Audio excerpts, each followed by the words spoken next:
कुछ दिन बाद अब शांति फाइनली उस पेंटिंग में एक तितली ड्रा करने वाला था, पर ये तीनों जाकर देखते हैं कि उस पेंटिंग में ऑलरेडी 2 तितलियां बनी हुई थी और ये तितली एग्जैक्टली उसी तरह की थी जो मुनियो की मॉम के ब्रोश में था। इसे देखकर शांति तो पैनिक करने लग जाता है, डर बताने लग जाता है ये वही तितली है जिसने मेरी मॉम को मारा है। ऐसे ही तितली का ब्रोश उस किलर ने पहना हुआ था, उसी औरत ने मेरी मॉम को मारा था। ये सुनकर मुनियो शॉक रह जाती है क्योंकि ऐसा ब्रोश तो उसकी मॉम के पास था, इसीलिए वो समझ जाती है कि गति की मॉम को उसकी मॉम ने ही मारा था। जो जानकर वो तो रोते हुए बाहर चली जाती है। गंते उसे समझाने आता है और मनिंग उससे पूछती है कि कह दो ये सब झूठ है, जिसपे गंते उसे कुछ नहीं कह पाता, इसीलिए मुनियो बहुत दुखी होकर चली जाती है। देन गंते और डायरेक्टर सीसीटीवी चेक करते हैं। उन्हें पता चलता है कि ये तितली ड्रॉ करने वाली थी मिसबाक, जिससे गंते समझ जाता है कि मिसबाक ही मुनियो की मॉम है। तो मुनियो की मॉम बच गई थी और उन्होंने सर्जरी कराकर अपने फेस को चेंज कर लिया था। फिर इस हॉस्पिटल में ही काम करने चली आई क्योंकि वो अपने हस्बैंड को तड़प तड़प के दर्द में मरते हुए देखना चाहती थी। तो उनके मरने वाली रात गंते के जाने के बाद वो वापस मिस्टर को के रूम में आई थी क्योंकि मिस्टर को ने कहा था कि मुनियो से माफी मांगने के अलावा उन्हें और कोई रिग्रेट नहीं है। ये बात सुनकर मिसबाक को गुस्सा आ गया था क्योंकि मिसबाक ने इन्हें अभी तक इसीलिए जी रखा था ताकि ये पूरी जिंदगी रिग्रेट करते रहे, पर अब जब इन्हें उन्हें मारने का कोई रिग्रेट ही नहीं था इसलिए मिसबाक ने इन्हें मार दिया। इधर गति मुनियो को आकर बहुत समझाने की कोशिश करता है कि इसमें तुम्हारी कोई गलती नहीं है, पर मुनियो को बहुत गिल्टी फील हो रहा था क्योंकि उसकी मॉम की वजह से गत और शांति को कितना कुछ झेलना पड़ा था। गंते उसे बता देता है कि मिसबाक ही तुम्हारी मॉम है। ये जानकर मुनियो तो काफी डरने लगती है और गंते को शांति को लेकर कहीं दूर चली जाने के लिए कहती है क्योंकि उन्होंने कहा था कि वो मुनियो के करीब किसी को भी नहीं छोड़ेगी। पर गंते उसे कैसे भी करके शांत कराता है, लेकिन वो अकेले रहना चाहती थी इसलिए गंते को जाने के लिए कहती है, जिस वजह से वो अब खाना भी नहीं खा रही थी। शांति मुनियो की कंडीशन के बारे में जानने के लिए फोन करता है। गंते उसे अभी तक मुनियो के मम के सच के बारे में नहीं बताता, पर उसे यह बताता है कि मुनियो की तबीयत खराब है। जो जानकर गंते घर आता है और मुनियो को खाना खा लेने के लिए कहता है। वो नहीं बोलती तो शांति उसे अपने हाथों से खाना खिलाता है। मुनियो बार बार उससे रोते हुए माफी मांगने लगती है। शांति कहता है मैं बड़ा भाई हूँ इसलिए मेरी बात सुनो, तुम खाना खा लो। जसन मुनियो रोते हुए ही खाना खाने लगती है, पर वो उसे बार बार माफी मांग रही थी तो शांति उसे माफ कर देता है। देन वो बाहर आकर गंते को बताता है कि मैंने उसे खाना खिला दिया है, पर पता नहीं क्यों वो मुझसे बार बार माफी मांग रही थी। जो सुन गंते इमोशनल होकर उसे हक कर लेता है और कहता है कि मैं हमेशा तुम दोनों को प्रोटेक्ट करूंगा। अब शांति को पता नहीं था कि मिसबाक ही मुनियो की मॉम है, उन्होंने ही उसकी मॉम को मारा है। इधर गंते को शांति कहीं नहीं मिल रहा था इसलिए वो उसे ढूंढते हुए काफी परेशान होता है। इस बारे में उसने मुनियो को भी कुछ नहीं बताया था और मिस्टर ली से कहकर उसने मुनियो को बाहर घुमा कर लाने के लिए कहा था। गंते शांति के फोन पे कॉल लगाता है। इस बार कॉल उठाती है, उसे कहती है कि अगर तुम्हें अपना भाई चाहिए तो हवेली में आ जाओ। इधर मुनियो को कुछ गड़बड़ लग रहा था इसलिए वो गाड़ी रुकवा कर अपने हवेली की ओर वापस आने लगती है। इधर गंते हवेली पहुंचता है तो वहाँ अपने भाई को बेहोश पड़ा हुआ पाता है। मिसबा कहती कि बस थोड़ा सा बेहोशी का इंजेक्शन दिया है, कुछ देर बाद होश में आ जाएगा, पर तुमने मेरी बेटी को बिगाड़ दिया है इसीलिए तुम्हें ऐसे तो नहीं छोड़ सकती। मुनियो को भी यहाँ होना चाहिए था तब और मजा आता, पर क्योंकि वो अभी नहीं है इसीलिए मैं तुम्हें एक मौका देती हूँ, अपने भाई को लेकर मुनियो की लाइफ से बहुत दूर चले जाओ। और गंते कहता है कि मैं मुनियो को छोड़कर कहीं नहीं जाऊंगा। मिसबाक कहती कि अगर मैं ये बताऊं कि तुम्हारी मॉम की मौत मुनियो की वजह से हुई थी तब भी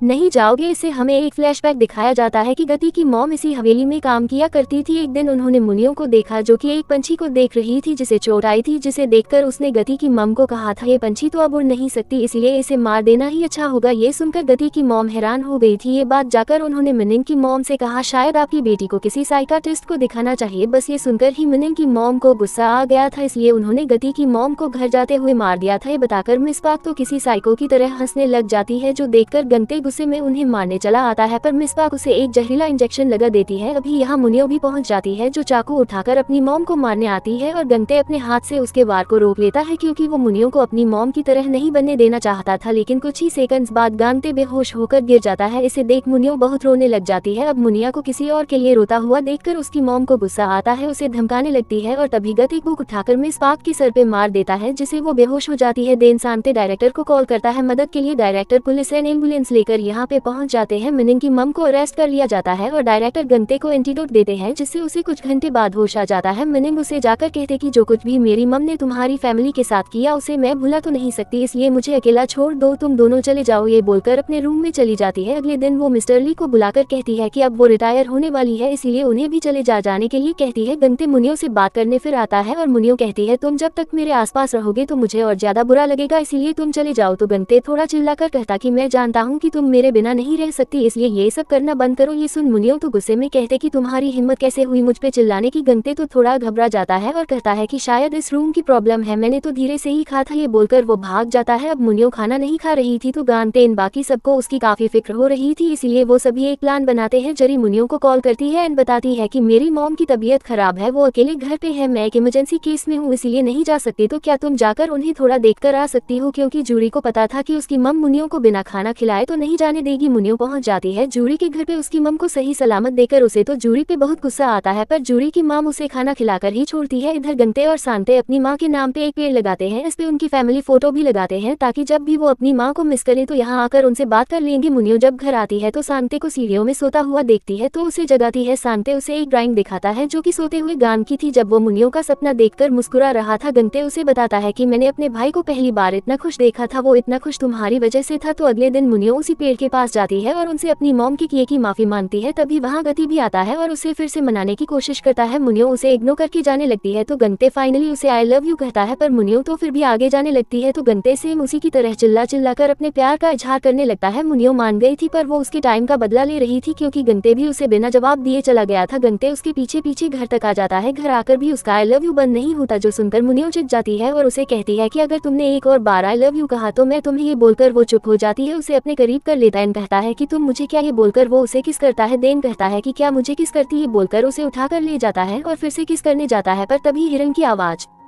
आती है तो इस बार गथ हिरन पे चिल्लाने लगता है। इससे दोनों हंसने लगते हैं, फिर उनका रोमांस कंटिन्यू रहता है। अब सब कुछ ठीक हो चुका था। अगले दिन मुनियो गति को बताती है कि वो शांते के साथ लिखी हुई बुक पब्लिश करेगी। जसन शांते तो बहुत खुश होता है। देन मुनियो आखिरी बार अपनी मॉम से मिलने जाती है जहाँ मॉम उससे कहती है कि तुम उन लूजर्स के साथ कभी खुश नहीं रहोगी और मुझे तुम कभी भूल नहीं पाओगी। मुनियो उन्हें कहती कि मैं आपकी यादों को मिटा दूंगी और अपनी फैमिली के साथ हैप्पी मेमोरीज भी बनाऊंगी। इसे सुनते हॉस्पिटल के पेंटिंग में अपनी तितली बनाना शुरू करता है। गंते अपने दोस्त जेसू से मिलने जाता है क्योंकि उसने हर कदम पे गंते का साथ दिया था, इसलिए उसे वो हर चीज के लिए थैंक यू कहता है क्योंकि वो अभी तक अपने दोस्त को एक बार भी थैंक यू नहीं बोल पाया था। इधर मुनियो की नई बुक पब्लिश हो जाती है। सांते उसमें अपना नाम और फोटो देकर बहुत ही ज्यादा खुश होता है और वो इसे लेकर भागकर अपनी मॉम को दिखाने जाता है और उन्हें प्राउडली बताता है कि मॉम अब मैं एक आर्टिस्ट बन गया हूँ। ये बोलकर वो काफी खुश एंड इमोशनल होता है। उसे खुश देखकर गति और मिनिंग भी बहुत इमोशनल होते हैं। कुछ दिन बाद वो लोग हॉस्पिटल में उनकी नई बुक की कहानी पढ़ के सुनाने आते हैं, जो कहानी मोर्निंग गानते सांत हॉस्पिटल के स्टाफ्स और पेशेंट्स के बारे में ही था। तो आगे की कहानी कौन पढ़ेगा, इसको लेकर सांते और मुनियो में बहसी ही छिड़ जाती है। इन्हें रोकने के लिए गंते को बीच में आना पड़ता है पर ये लोग लड़े ही जा रहे थे। ये देखकर सभी लोग हंसने लगते हैं। इधर मिस्टर ली और जूरी की लव स्टोरी भी शुरू हो गई थी। इवन मिस्टर ली जूरी के करीब रहने के लिए अपना नया ऑफिस योंगन सिटी में ही बनाने वाले हैं। तो पेंटिंग पूरी कर लेने की वजह से डायरेक्टर सांते को कैरावन कार गिफ्ट करते हैं, जो देख सांते एंड बाकी सब भी बहुत ही खुश होते हैं। घर आकर गंते उन्हें कहता है कि हमें एक लॉन्ग ट्रिप पे जाना चाहिए, पर सांते और मुनियो दोनों उसे मना कर देते हैं। तो गंते सैद होकर जेस और मिस्टर ली के साथ ड्रिंक करने चला जाता है। घर आता है तो देखता है कि मिनिंग और सांते तो दोनों तैयार थे ट्रिप पे जाने के लिए। इवन उन्होंने फैमिली टी शर्ट भी पहना था और गंते को सरप्राइज देने के लिए उन्होंने पहले मना किया था, जो सुन गंते तो बड़ा खुश होता है। पर ड्रिंक करने के लिए मिनिंग उस पर बहुत गुस्सा करती है। तो अगले दिन तीनों निकल जाते हैं फैमिली ट्रिप पे, जहाँ तीनों हैप्पी आई बहुत सारी जगह घूमते हैं, खूब एंजॉय करते हैं। एक रात मुनी और गंते को फिर से सॉरी कहती है, उसकी वजह से उन्हें कितना कुछ झेलना पड़ा। गंते कहता है आपसे कभी सॉरी मत कहना। दोनों हैप्पी किस करते हैं। अगले दिन तीनों नई जगह जाने के लिए निकलने वाले थे, पर सांते कहता है कि अब आगे मैं तुम्हारे साथ नहीं जाऊंगा, तुम दोनों साथ में ये ट्रिप कंटिन्यू करो क्योंकि मैं वापस जा रहा हूँ एक प्रोफेशनल आर्टिस्ट बनने। राइटर को मेरी ड्राइंग्स बहुत पसंद आई है, इसीलिए उन्होंने मुझे आर्टिस्ट का काम ऑफर किया है। गंते कहता है कि क्या तुम मेरे बिना रह सकोगे। सांते कहता है कि मैं सिर्फ मेरा हूँ और तुम सिर्फ तुम्हारे हो, और वैसे भी मैं तुमसे बड़ा हूँ इसीलिए मैं अब अकेले रह सकता हूँ। जिसन गंते बहुत इमोशनल होता है कि फाइनली उसका भाई रिस्पॉन्सिबल बन गया और अपना ध्यान खुद रख सकता है। तो सांते उसे गले लगा लेता है। कुछ देर बाद मिस्टर ली उसे पिक करने आते हैं, तो वो मनिंग और गंते को बाय कहकर चला जाता है और मनिंग और गंते अपनी ट्रिप कंटिन्यू करते हैं। फाइनली ये सभी अपने अपने लाइफ हैप्पीली बिताने लगते हैं और वो काली पचाई हमेशा के लिए गायब हो जाती है। इसी हैप्पी एंडिंग के साथ इस ड्रामे का एंड यहीं पर होता है। ड्रामा कैसा लगा कमेंट करके बताना। वीडियो पसंद आए तो वीडियो को लाइक कर देना। चैनल पर पहली बार आए हो तो do subscribe and hit the bell icon.